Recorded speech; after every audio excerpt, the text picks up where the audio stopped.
வணக்கம். வாழ்க வளமுடன், வாழ்க வளமுடன், வாழ்க வையகம். அன்பர்களே, திருச்சிராப்பள்ளி இடையாற்று மங்கலத்திலிருந்து நான் உங்கள் பண்டிட் விஜய். இதுவரை நிறைய ஜோதிடம் சார்ந்த சித்தாந்தங்களையே பதிவிட்டு கொண்டிருந்தேன். இப்ப முதலாக ஒரு கோவில் திருப்பணி செய்து கொண்டிருக்கிறேன். திருச்சிராப்பள்ளியில இடையாற்று மங்கலத்திற்கு தெற்கு பகுதியில் கொள்ளிடக்கரையில் ஸ்ரீ விஷ்ணுமாயா கோவிலும் பகவதி அம்மன் கோவிலும் கட்டி கொண்டிருக்கிறோம். இந்த கோவில் திருப்பணிக்கு தங்களால் ஆன நிதியுதவி வழங்கிட அன்புடன் கேட்டுக்கொள்கிறேன். பொதுவாக ஒரு சிறு தொகையாக இருந்தாலும் ஒரு கோவில் திருப்பணிக்கு வழங்கும் பொழுது நம்மளுடைய கர்மா குறைகிறது. இன்னொன்று என்ன கேட்டீங்கன்னா, ஏற்கனவே நிறைய பகவதி கோயில் இருக்கு. இதில் என்ன அப்படின்னா, இது தச மகா வித்யா அம்பாளுடைய நவராத்திரி கேள்விப்பட்டிருப்பீங்க. இது 9 அவதாரம், கடைசியாக 10வதாக பத்ரகாளி அவதாரம். இது என்னன்னு கேட்டீங்கன்னா, கொல்லூர் மூகாம்பிகையில் இருக்கக்கூடிய அம்சமாக ராஜராஜேஸ்வரியாக தசமகா வித்யா என்று சொல்லக்கூடிய ராஜராஜேஸ்வரியாக இங்கே இது அம்பாளுடைய சன்னதி வேலை நடந்துகிட்டு இருக்கு. அங்கே ஸ்ரீ விஷ்ணுமாயா அவருடைய திருக்கோவில் நடந்து கொண்டிருக்கிறது.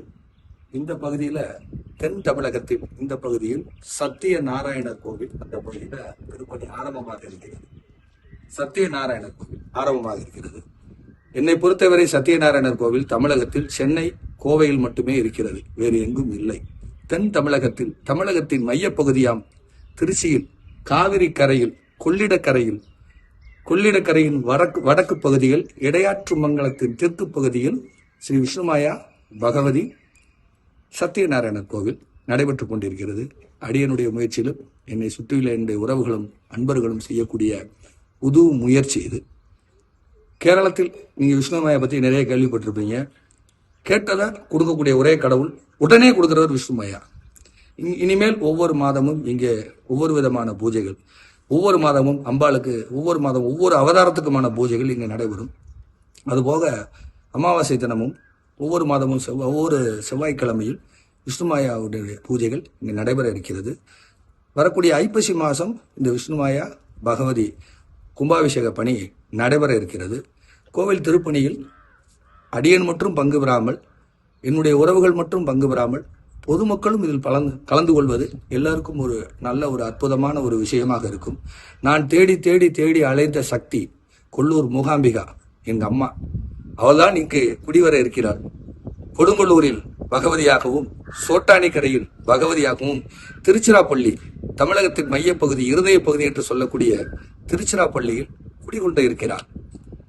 அம்பாளுடைய 3 அவதாரம், அதாவது அலைமகள், மலைமகள், கலைமகள், இந்த 3 அவதாரமும் தசமகா வித்யாவின் அது ஒரு பகுதியே. தசமகா வித்யா சாஸ்திரத்தின் பிரகாரம் தமிழகத்தில் கோவில்கள் அதிகம் இல்லை. ஏதோ 1, 2 இருக்கலாம். அடியனுக்கு தெரிந்தவரை இல்லை, ஏதோ 1, 2 இருக்கலாம். திருச்சினாலே சமயபுரம் மாரியம்மன் சக்தி பீடத்தில் 1.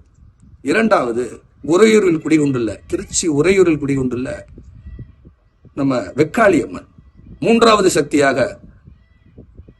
சக்தியான அலைமகள், மலைமகள், கலைமகள் குடிகொள்ள இருக்கக்கூடிய இந்த இடையாற்று மங்கலம் கொள்ளிடக்கரையின் வடக்கு பகுதியில் குடியிருக்கக்கூடிய எங்கள் மூகாம்பிகை ராஜராஜேஸ்வரியை காண வாருங்கள். இந்த திருக்கோவில் பணிக்கு தங்களால் ஆன சிறு தொகையேனும் ஏதேனும் ஒன்று விருப்பமுள்ளவர்கள் கொடுக்கலாம். கீழே எங்களுடைய ட்ரஸ்ட் நம்பர் பதிவிட்டிருக்கிறேன். இங்கே நிறைய பிரச்சனைகளுக்காக நீங்கள் வரலாம்.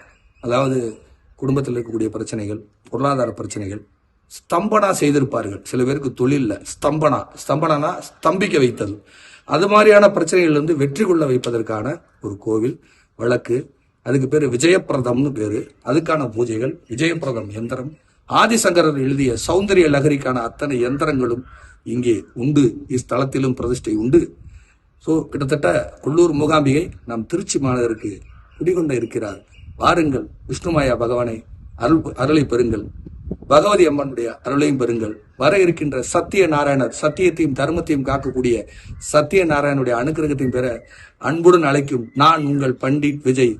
உங்களுடைய நிதி தாருங்கள். எங்களுடைய ட்ரஸ்ட் நம்பர் கீழே கொடுக்கப்பட்டிருக்கிறது. இந்த நம்பருக்கு தொடர்பு கொண்டு எங்க ட்ரஸ்டோட நம்பருக்கு தான் நீங்க அனுப்ப போறீங்க. அனுப்பக்கூடியது அனைவருக்கும் வரி விலக்கு உண்டுங்கிறது உங்களுக்கும் தெரியும். மீண்டும் உங்களை ஆரோக்கியமான சூழலில் சந்திக்க விரும்பும் நான் உங்கள் பண்டிட் விஜய். வணக்கம். வாழ்க வளமுடன், வாழ்க வளமுடன், வாழ்க வையகம்.